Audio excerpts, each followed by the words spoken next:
for this 200-lap event. Friday morning here at the track, I was emceeing a charity event. A couple of young drivers spoke there, Joey Logano and Trevor Payne, and they both said the same thing. Their racing idol growing up was Jeff Gordon. These young drivers think of Jeff as a trailblazer. For many, he's now a mentor, an example of how to become a champion. The checkered flag waving over Jeff Gordon. It's Gordon that crosses first. Jeff Gordon's won. That's one racer right there. Jeff Gordon was one of my favorite race car drivers growing up. I had the Jeff Gordon shirts and all that. That was me. So it's really cool to be out there racing against him. He seemed like he was probably one of the first ones, if not the first one, to really make it at a young age. Jeff's been an inspiration to me since I started racing, even when I was 10, 12 years old. You know, and he won a lot of races, he won a lot of championships, and he was always kind of my hero. It's weird because I don't think of him as being old anymore. You know, he's not old, but older. I still think of him as that young Jeff Gordon when I was a little kid. Jeff Gordon, come on out here. Winner of the Daytona 500, youngest driver to do it. I was always a kid. I came in the Cup Series and I was young and doing well. And, you know, everybody always made reference, you know, to how young I was.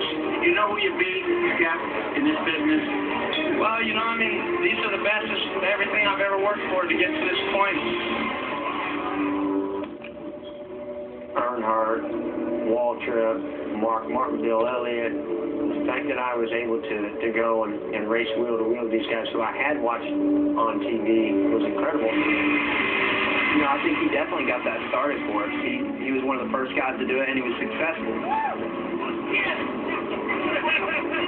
It's getting close to the time when some other young, talented race car drivers get to do the same thing. Am I dreaming right now?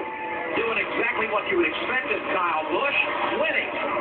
I remember the first time we got out on the track with him, I was running really well, and I ended up passing him during practice, and I was like, man, that's pretty cool. I just passed my hero, you know, I'm faster than him right now. You don't think about it at first, but eventually you think, yeah, that's pretty cool. And you're lining up, you know, next to the guy before the race or on the restart. Like, yeah, these are the guys you watched on TV.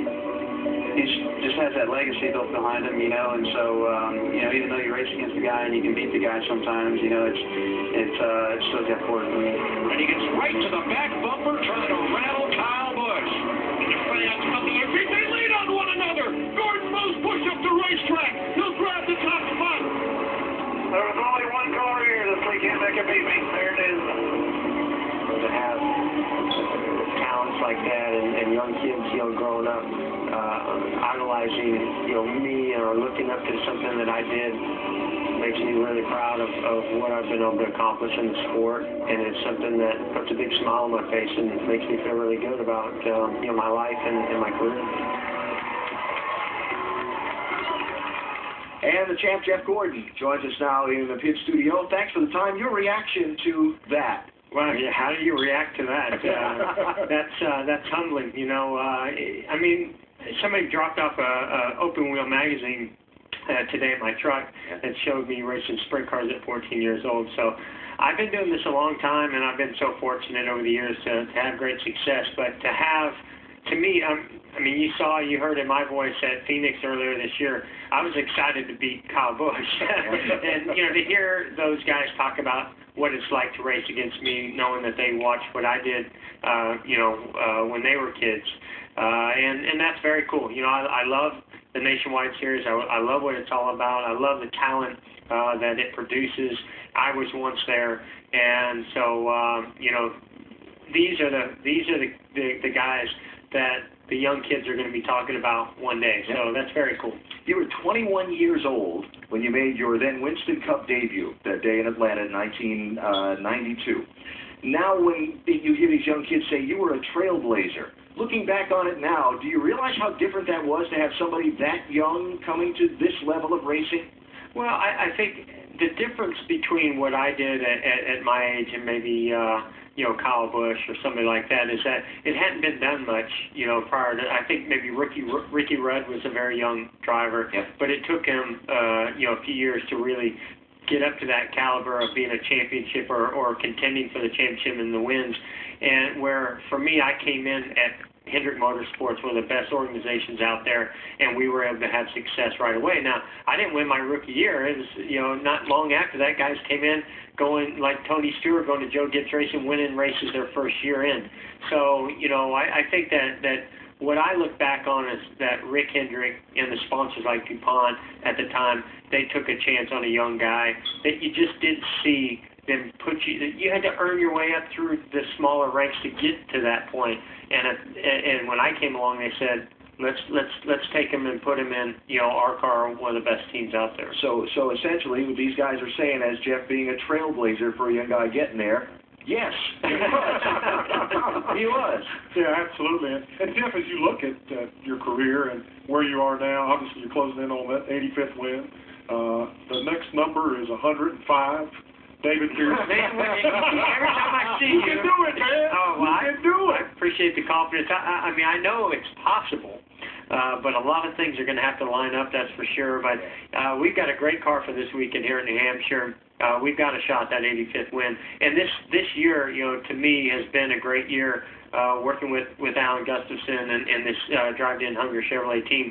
They're inspiring me to do things that maybe I didn't think I could do a couple years ago, and so I don't know about the 105, but we've got some left in us for sure. We were talking earlier about the discussion about mentoring young drivers. Rusty was talking about when you came up to this level of racing, Bobby Allison was the guy you went to for advice, right? Yeah, and the reason that was, he went to all the short tracks. He always went racing with us all the time. We didn't have to go to them, but he always was there for me. Anytime I asked a question, whether it's about life on the track, off the track, how to set my car up, Bobby was always there for us, and I'm sure you've done a lot with these guys, too. Well, and Rusty, you know how it works. If somebody is willing to come and ask a question, I'm going to give them an honest answer. And that's kind of what happened with Jimmy Johnson. He came to me and said, hey, I need some advice. And I think all the veterans are always very open and to give that advice because it's a future of our sport. And when a young talent comes along, I think you respect it, you appreciate it, and you want to see them do good. Now, once they start beating you, they cut it off, right? Well, that's interesting you say that. You talk about Jimmy Johnson, and you've been instrumental in his career.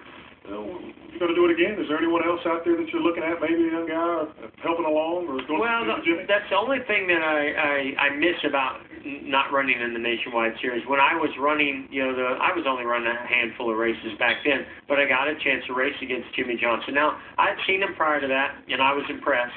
But racing against him impressed me to another level where I thought, you put this guy in my equipment, he's going to do well. And it worked out pretty good. Yeah, it worked out. So, I definitely, I'm always keeping my eye open. But I think that there's an advantage of getting out there and racing wheel to wheel with them to see what they're doing and what kind of equipment they're in and how far they're pushing that equipment. Sometimes the equipment makes you look good, and sometimes you make the equipment look good. Yeah, there you go. All right, let's see. We mentioned Bobby Allison, so that leads me to your attempt to get that 85th win of the NASCAR. So I can tie Bobby Allison? So, yeah. According to Bobby, according to the record books, you'll move past into I'm third. I'm a big Bobby Allison fan, so that's fine. Already won a couple times this season. Got the win at Phoenix we saw back in February. Got this one we're about to see at Pocono about a month ago. 85, moving ahead. That's unreal. It seems like just yesterday we were getting started at all this and getting our first win. Pocono is a great victory for us. I think it just shows how far along we've come as a team this year. Earlier in the year we didn't have a chance on the bigger tracks, and we've made some huge strides. Now this type of track, I think, is one that we can excel at, and we really did a lot of great testing over the off season. We went to Phoenix and we're strong there. We qualified well here, which I think is a big boost for us because we haven't been qualifying as good as we need to. Pocono we qualified third, and we were up front all day long.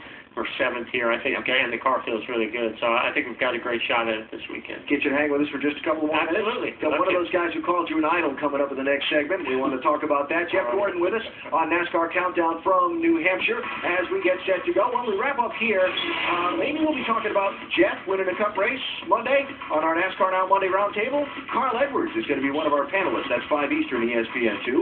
NASCAR Nationwide Series racing in Nashville next Saturday night, 7 Eastern ESPN.